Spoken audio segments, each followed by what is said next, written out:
what I'm saying is really hard to know sometimes what somebody's going through. That's former NFL player Chris Long, now host of the Greenlight Podcast. That's from their Week 10 preview show this week. And that's Chris talking about a heartbreaking suicide of a young NFL player this week. Chris's comments really hit home with me because he's so spot on. It is so hard. Even when we really know someone and we really care about them, it's really tough to know what's going on behind that mask of "I'm fine." And I keep hearing some people say, hey, we'll check on your friends. And I've said that before.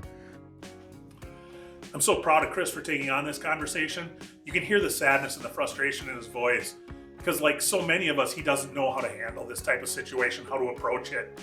Here he is reacting to some really heartfelt words from former head coach Matt Rhule, and you can tell this is all weighing on him. I was kicking myself because I hadn't seen him in a while or something like that, and I didn't say, how you doing? And I wish I had said that.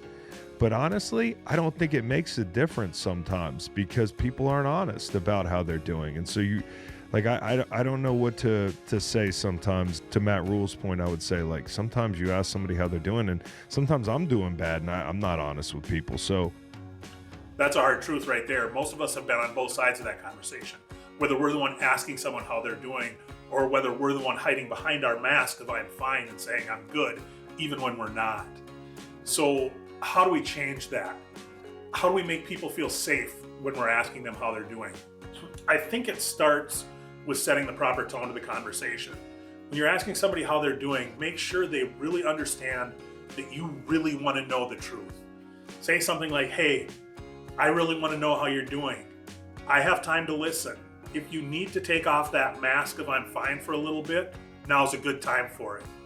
Make sure they have permission to be honest with you. Tell them, hey, you don't have to protect me from your truth. I want to help carry that load for you. Then just listen to them. Don't rush to fix it. Don't compare it to anything. Don't try to make the story your own.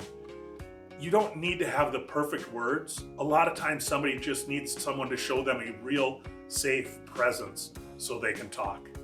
Hey, before I go further, I want to tell you, if you're a fan of the NFL, you should really check out the Greenlight Podcast. It's just Chris and some other guys sitting around giving each other a hard time and talking ball.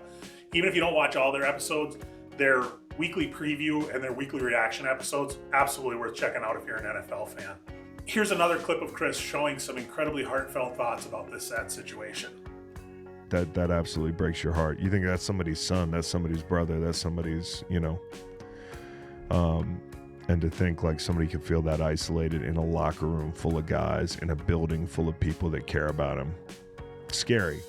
What do you think it means for people sitting at home who don't have that support system? Oof, it's that line right there. It's somebody's son, it's somebody's brother. That's real empathy. Chris is showing what it looks like to really care about another human being. It's that next part, the what about the people sitting at home alone without a support system? That's what really hits me, because that's who I'm trying to build this community for. Taking a provisional is all about making sure that nobody feels alone in this world. Not the person in the locker room, not the person sitting on the couch by themselves, and not the person doom scrolling at 2 a.m. just trying to hold it together. Here's one last quick clip of Chris from the Greenlight Podcast. We got to love up on each other a little better, man. This is a fucking crazy ass world, and it's only getting crazier. Thanks, Chris. You hit the nail on the head there. We got to love up on each other a little better. If this message hit home with you, take a minute to reach out to somebody or drop a comment down below on what we can all do to handle this better.